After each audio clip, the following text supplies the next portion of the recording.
Kamu pasti pernah dengar kalimat ini. Indonesia dijajah Belanda selama 3,5 abad. Kedengarannya rapi, seolah-olah ada satu garis waktu dari awal sampai akhir. Tapi sejarahnya nggak sesederhana itu. Angka 3,5 abad bisa menyesatkan kalau dipakai untuk menggambarkan pengalaman semua wilayah di Nusantara. Biasanya angka itu dihitung dari awal 1600-an. Ketika VOC mulai menguat di beberapa pelabuhan penting. Lalu dipanjangkan sampai Belanda runtuh karena Jepang masuk tahun 1942. Kalau dihitung kasar ya mendekati 350 tahun. Masalahnya, awal 1600-an itu bukan berarti seluruh wilayah Indonesia sudah dijajah. VOC itu perusahaan dagang, bukan negara modern. Mereka kuat di titik strategis, pelabuhan, jalur rempah, dan kota-kota tertentu seperti Batavia. Di banyak tempat, VOC lebih sering bikin perjanjian, aliansi, atau mengonopoli perdagangan, bukan menguasai semua wilayah dan semua orang. Sementara itu, kekuatan lokal masih sangat beragam. Ada kerajaan yang bekerja sama, ada yang melawan, ada yang hubungannya naik turun. Jadi kalau kita bilang Indonesia dijajah sejak 1600-an, itu seperti menyatukan ratusan cerita berbeda jadi satu garis lurus. VOC bubar tahun 1799. Setelah itu barulah muncul pemerintahan kolonial yang lebih negara, Hindia Belanda. Tapi bahkan di abad 1800-an pun, kontrol Belanda berkembang bertahap. Mereka masih harus negosiasi, menekan, dan menghadapi perlawanan di banyak wilayah. Ada juga periode Inggris menguasai Jawa, kira-kira 1811 sampai 1816. Artinya, kalau kita bicara siapa yang berkuasa, ceritanya nggak lurus Belanda terus-menerus. Sejarah kolonial di Nusantara itu berganti fase, bukan satu blok waktu yang rata. Sepanjang abad 19, Belanda menghadapi konflik besar dan perlawanan panjang di berbagai tempat.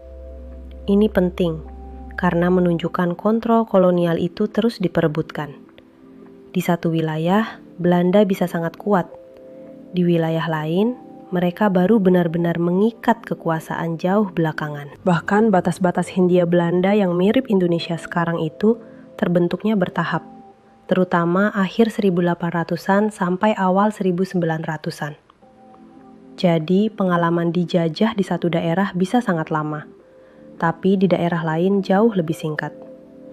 Karena itu, angka tunggal 3,5 abad sering terlalu menyamaratakan. Ada poin istilah juga.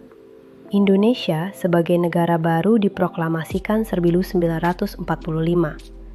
Jadi, ketika kita bilang Indonesia dijajah 350 tahun, itu istilah modern yang kita tarik mundur ke masa ketika identitas politiknya belum berbentuk negara seperti sekarang.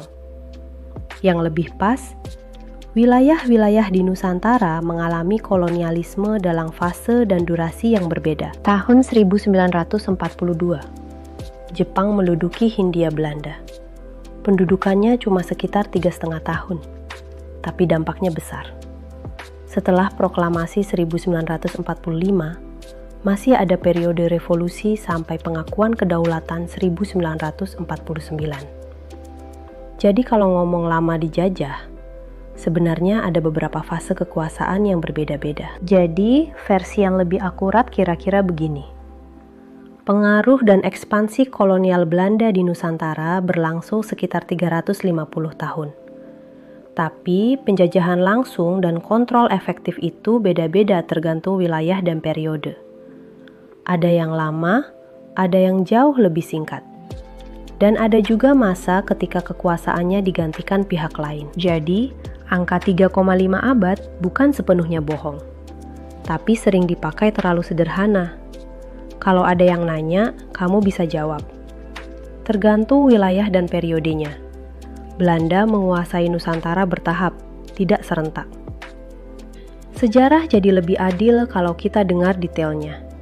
Bukan cuma hafal angkanya. Sumber bacaan, Sejarah Indonesia Modern, karya MC Reclefs. Kalau video ini membantu, share ya.